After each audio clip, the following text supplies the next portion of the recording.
Bagaimana kita mau grow, bertahan aja belum bisa.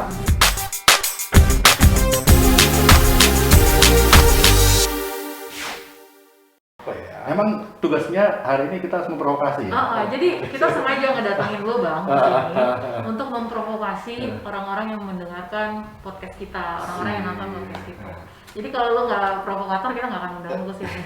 Nah gitu Bang, jadi situasi yang nggak jelas ini gitu ya, terus dampaknya pun makin kita rasakan gitu. Yang kemarin gitu ya, di tahun 2020 kan kita ngerasain orang yang kena layoff gitu. Gue nggak kenal orang yang kena layoff. Gue nggak kenal tuh siapa yang masuk rumah sakit tuh, gue nggak kenal. Tapi sekarang gue tuh udah saudara gue, om gue ada yang kena covid, terus temen gue yang udah level manager di layoff, bahkan temen gue yang direktur udah pada tutup bisnis gitu kan. Gimana ya Bang ya? Gue gak ngerti dari kedepannya kita bakal gimana. Teman-teman, merupakan sesuatu yang wajar ya saat kita menemukan suatu hal yang baru. Kita mungkin ada orang yang reaksinya shock atau karena shock dia diam, ada yang reaksinya bahkan berlebihan, balik kanan dan lari kencang. Nah, ini menjadi satu karakter orang masing-masing orang berbeda gitu. Nah, ada beberapa hal yang perlu kita lakukan sebenarnya kalau itu untuk kita bisa beradaptasi dengan cepat. Yang pertama, pastikan kita sadari situasinya dan kita terima kondisinya. Itu dulu. Kita sadari, oke, saat ini saya sedang menghadapi badai. Oke, saat ini saya sedang menghadapi hujan deras. Kita pahami situasinya, terus kita terima kondisinya. Nah, saat kita sudah memahami dan kita sudah menerima situasi kondisinya, nah, kita baru bisa dalam hal ini berarti kita sudah mulai tenang, nggak panik. Nah, kalau sudah nggak panik, kalau panik kan mau ngapa-ngapain juga susah. Kesannya seakan-akan kita mengalami satu kesengsaraan, seakan-akan kita yang paling terpuruk, seakan-akan ternyata di luar itu tidak memperhatikan saya, seakan-akan pemerintah tidak melakukan sesuatu untuk ini menjadi lebih baik. Seakan-akan bahkan yang lebih parah, ada beberapa dari rekan kita mungkin kita pernah dengar sampai Tuhan kenapa kejam sama kita, menyalahkan Tuhan sama excuse ya jadi menyalahkan situasi di luar kita. Nah, padahal kan kita sadari kalau kita sudah memahami situasi kondisinya dan kita terima, memahami situasi dan kita terima kondisinya, kita di situ bisa berpikir lebih jernih, baru kita bisa melangkah ke tahapan berikutnya. Biasanya berapa lama sih kita ada nggak waktu yang biasanya tuh berapa lama sih kita bisa benar-benar menerima keadaan itu? Misalnya kayak ya gue udah usaha nih gitu ya, gue udah mencoba berpikir untuk melakukan ini itu gitu kan, tapi kok semuanya serasa mentok gitu kan. Gagal lagi gitu ya. Iya, rasanya kok mentok ya, kayak mau bikin ini gue nggak punya modal, gue mau bikin ini gue nggak punya modal, gue bikin ini nggak didukung gitu ya. Nah, itu kan apakah itu dikatakan proses menerima atau apa tuh Bang? Menerima berarti kan kita menyadari ya bahwa contohnya tadi kalau ada rekan kita seorang pemilik usaha, akhirnya usaha tersebut karena kondisi ini tutup.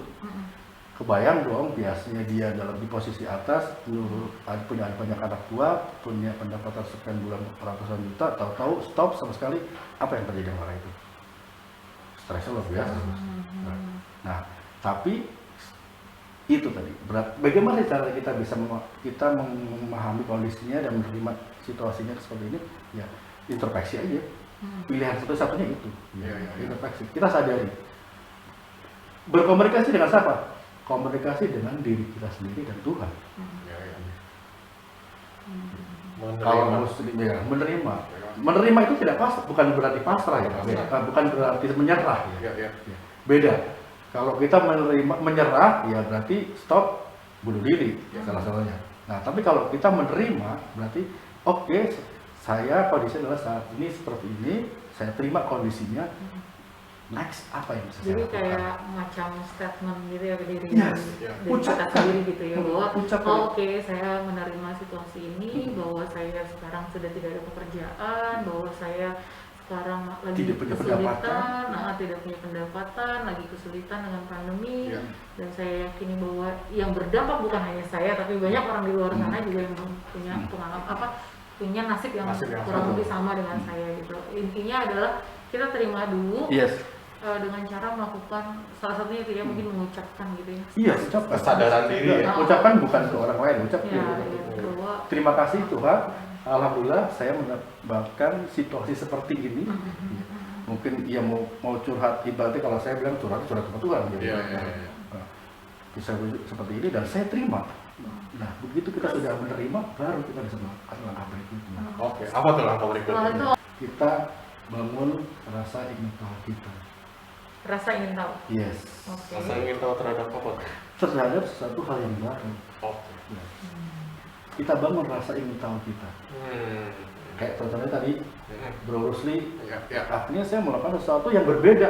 Iya, sangat Nah, berbeda. Bro Rusli tidak akan pernah bisa melakukan hal yang berbeda itu kalau Bro Rusli belum menerima situasinya. Iya. Karena saat kita belum bisa menerima situasi, pasti kita akan selalu menyalahkan dulu. Iya, menyalakan dulu dan berharap terus ya. Yes, ada perbaikan dari luar. Iya. Betul betul. Berharap bahwa ini akan berakhir, sabar, cuman gitu doang. Nah, Tapi benar, ternyata benar. kalau gua masih kayak begitu mungkin Nggak bergerak. Nggak Betul. bergerak sama sekali. Nah, tapi begitu kita menyadari situasinya, kita terima kondisinya, kita memberikan rasa ingin tahu kita hal-hal yang baru. Iya. Nah, karena dengan itu kita akan terus mencari bahkan banyak keterampilan, pengetahuan. Benar, itu yang gua rasain. Iya, karena gini, ternyata teman-teman, ini peringatan buat saya dan peringatan buat semuanya juga, banyak dari kita yang runtuh, hancur, gara-gara kita merasa sudah hebat dengan kondisi tersebut. Lalu kita lengah. Kalau bahasa pelatihannya, kita terkungkung dalam zona nyaman. Iya. Seakan kalau bahasa ekstrimnya bilang bahwa kita seperti kodok dimasukin ke dalam Cemburu. kodok masuk ke dalam panci, isi air, direbus di bawahnya, Wow. mati pelan-pelan. Iya, iya. Kesannya airnya hangat panas. Nah, karena kita merasa sudah nyaman. Dan ini bukan hanya bukan hanya karyawan, bukan hanya pemilik usaha, sama motivator, trainer juga manusia.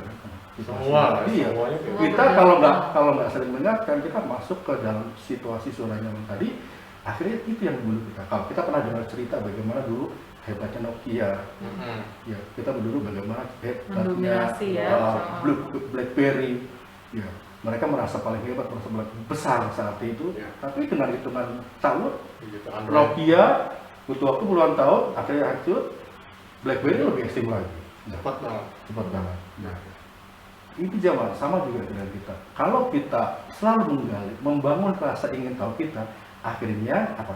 Kita akan menjadi orang-orang yang terus ingin belajar. Nah, itu benar sih. Gue rasain ya. Jadi ketika gue mau pelajari satu hal baru, akhirnya yang pertama adalah tadi Iya. dapat keterampilan baru, pengetahuan baru. Terus akhirnya karena kita dapat satu hal yang baru, yang nggak kalah pentingnya juga kita ketemu orang-orang baru, Iya. ya kan? Yang itu sebenarnya kalau menurut gue itu menambah semangat kita loh Iya. untuk kayaknya seru nih, gitu kan? Kayaknya seru untuk lanjut. Akhirnya apa ya? Mau nggak mau kita jadi terus bergerak, explore lagi, Betul. cari tahu lebih dalam lagi, Benar. Itu benar. Jadi gue setuju tuh. Jadi enggak. Rasa ingin tahu. Kalau kita sering diingetin dulu di trainer kan, hati-hati loh. Saya dulu sih nggak diingetin sama guru-guru kita, yang guru muslim ikut banget kata-kata itu. Saudara-saudara kita tuh di pelatihan. Hati-hati saat Anda sudah merasa menjadi apel yang matang. Berarti tidak lama lagi Anda akan menjadi apel yang busuk. Iya. Ini terjadi. Saya juga pernah, saya mengalami situasi itu. Ya mungkin banyak teman-teman ya juga mengalami situasi itu. Ya kan kesulitannya sekarang ya itu tadi gitu ya, hampir semua kita gitu, apalagi yang usia-usia produktif ya, Yes. 30, 40, 50 yang belum pensiun ya, masih aktif bekerja, tiba-tiba harus di layoff, itu kan bukan sesuatu yang mudah untuk diterima pertama. Terus kemudian pun kalau misalnya tadi terkait dengan si apel-apel itu tadi gitu kan, bahwa lo gue udah expert memang di bidang ini, Betul. di pekerjaan yang ini gitu ya, gue mendedikasikan diri berpuluh-puluh tahun di perusahaan ini gitu kan, sebagai engineer kah atau sebagai apapun itu gitu ya, terus tiba-tiba gue di layoff, gue dirumahkan, ya mungkin gue punya tabungan gitu ya untuk hidup beberapa bulan ke depan gitu kan, tapi kan harus cepet switch gitu kan. Betul. Mau apalagi yang mau dilakukan gitu. Nah inilah yang kita katakan proses adaptasi tadi.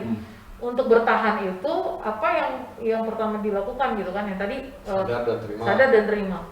Terus kita juga cari banyak tahu, cari tambah pengalaman lagi kita, tambah pengetahuan baru gitu ya. Yang tadinya kita cuma tahu misalnya seorang manajer IT, manajer engineering, dia cuma tahu tentang pabriknya gitu kan. Sekarang karena dia dirumahkan, dia mau pabrik mana yang di kota-kota kan nggak ada gitu ya. Jadi dia harus belajar lagi. Bosnya pabrik itu aja udah di rumah aja. Iya makanya gitu. Jadi dia harus belajar lagi. Termasuk mungkin yang menurut gue gitu ya penting juga kita belajar tentang si COVID ini. Iya. Gitu kan gitu ya, kalau mau mengalahkan musuhmu kenali lagi gitu kan ya. Gitu. Kita belajar juga tentang COVID, tentang situasi pandemi ini biar kita punya tambahan wawasan, tambahan pengetahuan untuk bisa memberikan insight-insight baru gitu ya. Kira-kira kita mau bisnis apa ya, mau usaha apa ya untuk kita bertahan saat ini gitu. Kita tahu ya bahwa buat melangkah ke berikutnya tuh buat jadi referensi. Oh iya, bahwa COVID ini kayaknya nggak bakalan hilang dalam waktu dekat. Betul. Ya kan? Itu kan salah satu, itu bagian dari terima kondisinya. sama pengetahuan juga gitu kan. Wah, kita harus cari tahu, apalagi tadi juga selalu update ya dari WHO segala macam ya. Kemarin kayak misalkan masker, akhirnya masker sekarang harus kewajiban semua, nggak cuma yang tadinya cuma sakit doang. Iya. Gitu. Iya. Saat kita sudah Tahu. Rasa ingin tahu kita terbangun. Nah, di situ tadi ini tantangan yang tidak mudah untuk semua orang. Karena salah satunya adalah balik mulai dari titik nol. Iya. Apalagi tadi yang posisi kita sudah pernah di atas. Wah, itu luar biasa effortnya. Ya, luar biasa. Tapi jangan busuk ya, tapi dijadiin itu asinan gitu. Yes. Mulai dari titik nol. Iya. Makanya kalau ada tips yang ketiga, ada tips ketiga, jadi cari tahu apa yang tidak kita tahu. Cari tahu apa yang tidak kita tahu. Intinya adalah kita berani start dari awal lagi. Berani dari nol lagi. Benar. Karena memang banyak orang-orang sukses yang menceritakan bahwa ya mereka emang biasa naik turun. Artinya gini ya Bang, kita tuh nggak perlu malu ya, maksudnya saya ini kepala keluarga, saya tuh udah keren banget ya jadi jabatan manajer gitu ya, atau jadi GM gitu ya, terus tiba-tiba di rumah sekarang nggak berarti itu nggak berarti gitu kan. Ya hidup kita udah bergeser ya, bahwa jabatan, handphone lo yang canggih, gadget-gadget lo yang canggih itu nggak ada gunanya gitu. Baju lo yang bermerek tuh udah nggak ada gunanya, karena kita nggak kemana-mana gitu ya, di rumah kawasan doang kayak gitu kan. Kalaupun mau ditambahin di sup ya cuma bikin merek sendiri juga bisa kan? Siapa yang tahu? Ya jadi ya begitu gitu kan, berarti harus punya keberanian untuk memulai dari nol. Dan ini mungkin ya, maksudnya kekhawatiran, saya sih mencoba membayangkan orang-orang yang tadinya sudah di zona nyaman, tiba-tiba dia harus di rumah, terus tidak bekerja, untuk memulai kan pasti ada perasaan malu ya. Pasti. Malu. Ini yang terus paling gengsi. Bingung gitu kan. Malu yang paling. Gengsi. Benar. Gue harus mulai dari mana gitu kan. Terus kalau mau berbisnis, gue juga nggak tahu siapa yang mau gue percaya sekarang gitu. Dengan apa? Situasi seperti ini, bisnis kita juga nggak tahu, orang aja rame-rame tutup, loh kita mau buka gitu kan. Yang paling parahnya sih ada lagi kalau menurut gue, nggak mau bertanya. Nah itu dia tuh. Ini sebenarnya masuk ke ini juga penting. Benar. Penting.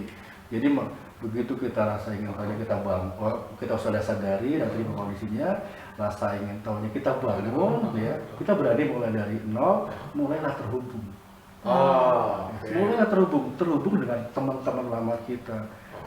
Guys, mungkin dengan kesibukan kita yang kemarin cuma staff, sekarang sudah jadi manajer, GM, tanggung jawabnya besar. Udah beberapa tahun kita sudah mulai berkomunikasi dengan teman-teman kita. Nggak punya waktu ya. Iya, karena ya tahu sendiri lah, begitu posisinya lebih tinggi, tanggung jawabnya lebih besar. Ya, tuntutan perusahaan juga nggak ringan. Ya. Kita sedangkan waktu tetap 1 kali 24 jam.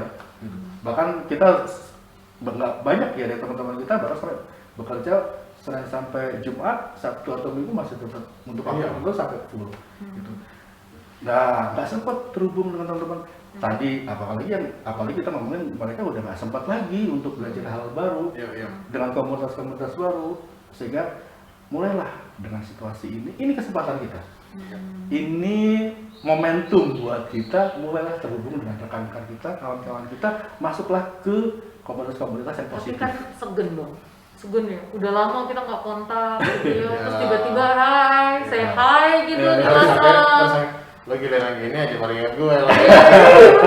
Bener-bener Susah aja lo. Pas udah Kontak. susah aja loh, Lalu terus udah gitu, ujung-ujungnya- tiba-tiba nge-WhatsApp nih, kena bajak nggak nih nomor handphone gitu. Sekarang Kirimin lagi gua musim pulsa banget dong, bajak gitu. lah. Aduh, ini banget lagi, hits banget udah ngebajak gitu kan.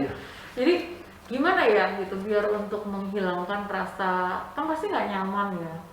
Yang kita selama ini mungkin sudah ada di satu komunitas aja di level tertentu gitu ya, terus tiba-tiba kita harus mencoba mendorong diri kita, memberanikan diri kita untuk kembali menjalin relasi ya gitu kan, menjalin relasi ke teman-teman lama gitu. Orang Itu kan baru. juga, Wah. itu kan juga nggak gampang ya. Ya, gitu kan. perlu ada effort yang mesti kita keluarin, kayak yang biasanya kita selalu memberitahu, ini kita sekarang harus mencari tahu, kita harus bertanya gitu kan. Karena biasanya udah di atas ya. Iya. Orang nanya kan, kumpul dong reuni gitu. Sekarang gimana sehat? Iya. Itu Bang, perlu keberanian ya. Iya, perlu keberanian. Ya, apapun kita menyadari situasi dan menerima kondisi perlu keberanian kan. Harus berani, kalau nggak berani nggak akan kita bisa menerima kondisi itu. Ya. Kita mencari tahu, membangun rasa tahu, ingin tahu, ya kita perlu keberanian. Ya. Kita memulai dari nol lagi, memulai dari awal, kita tahu, mencari tahu apa yang tidak kita tahu, itu perlu keberanian. Nah, sama, kita juga untuk mulai terhubung dengan teman-teman kita. Sebenarnya ada tips yang menarik sebenarnya. Dengan COVID ini banyak komunitas-komunitas baru yang membuka diri. Betul.